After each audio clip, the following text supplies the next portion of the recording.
Good morning, Facebook world. Leash here. Wanted to jump in and do this quick live this morning.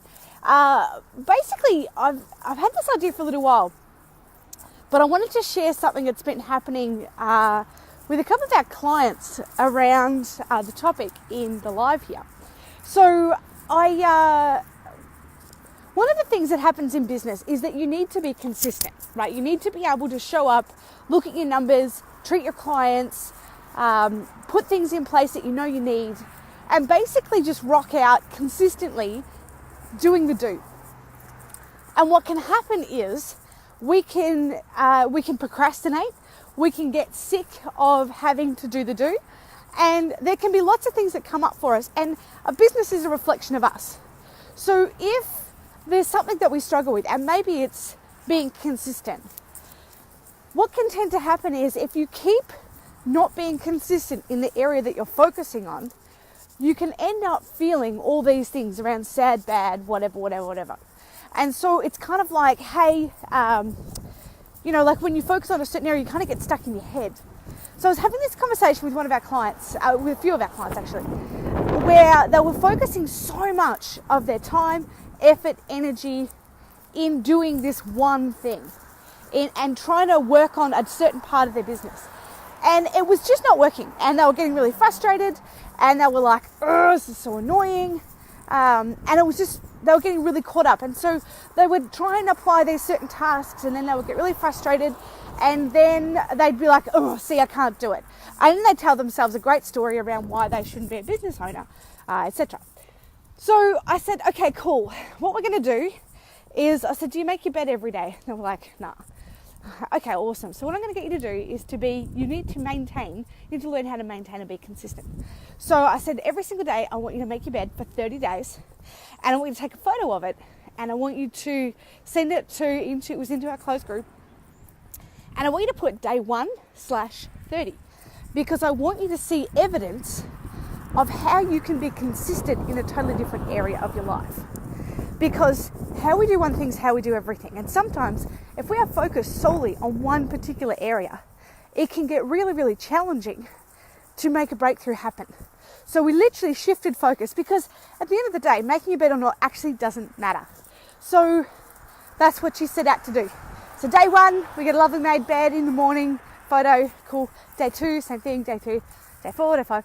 Day 6, she messaged me, do I even have to do this? It's really boring. I don't like it.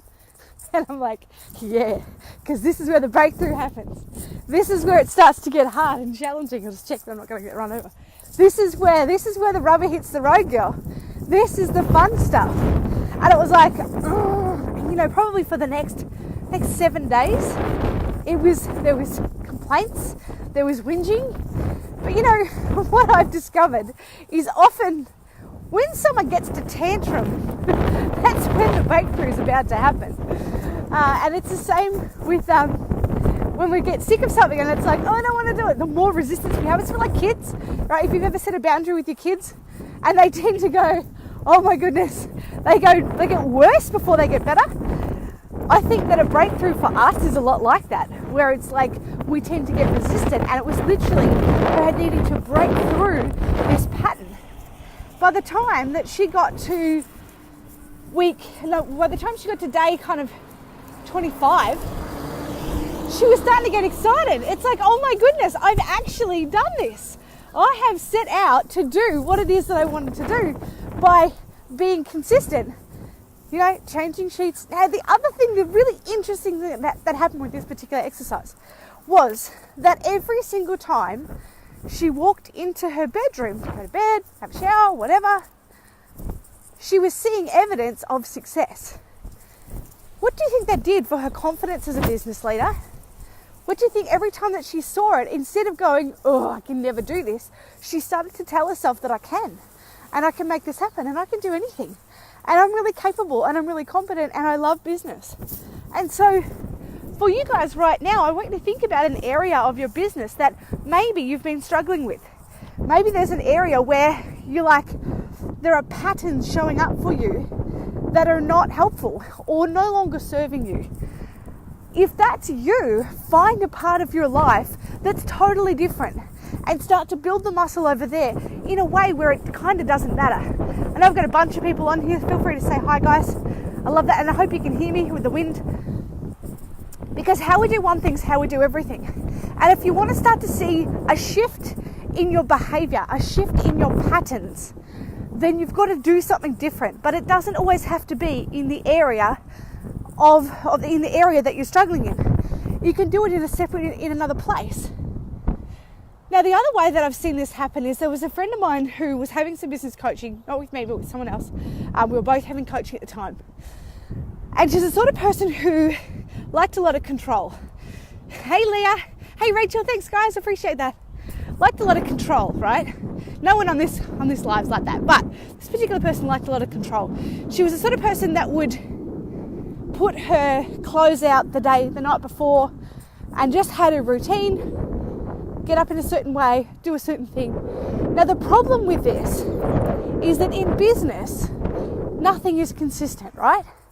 There is curveballs that are thrown at you all the time. And because she was so ordered and calculated and liked control, she would struggle as soon as a curveball would arrive because she hadn't really thought of that contingency. And so what she was invited to do, and bless her, she did it, was our coach said, get up on the other side of your bed. And she was like, it was literally like, I can't do that.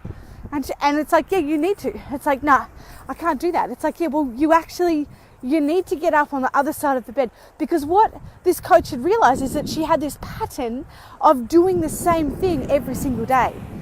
And when we have a pattern, if it is not giving us the result that we want, all we've got to do is shift the pattern. Now, it took a week of almost nightly tears knowing that she'd have to do something different. But you know what? That completely changed her business and changed her life. She has never been the same. She gave up the need for control and it shifted everything. And I love that this is happening around beds and bedrooms, right? How bizarre. But I love that we can do stuff outside of the norm in a way that actually can serve us, and we can shift our pattern to create to create a different result. And maintaining consistency in business is so incredibly vital and so important. And I encourage that if you're the sort of person that needs to maintain consistency in your life and in your business, and you currently make your bed, or if you don't make your bed, make that a habit for the next 30 days. If you already make your bed, find a part of your house that's not working so well. I've done this with the laundry. I had someone go, and I'm like, I want a photo of before and after you clean up. And she was like, why? And I'm like, it's vulnerable. Like, do you think really that I care? Like, do you think, like, if you're getting a task like that, is the purpose to be judged? Hell no. The purpose of it is to be able to go, you know what? I've actually got some shitty stuff going on in my life and I need to be able to fix this. I need to be able to shift this. Awesome. Another area could be, your linen press. Maybe it's a basket case, or maybe it's the pantry. Clean out your pantry and then maintain it for 30 days. Because sometimes we like starting things. We like making things look pretty and awesome, but then it's the maintaining that actually is the stretch. And so that's my invitation to you guys. Whether it's making your bed, whether it's getting up on the other side, whether it's maintaining your pantry, cleaning out your laundry, whatever it is, but an area of your life that you know is not really going to matter either way, because it takes the pressure off and that actually empowers you to be able to build the muscle of consistency in another area of your lives. Have an absolutely sensational Thursday, guys, and I will look forward to seeing you in the next live.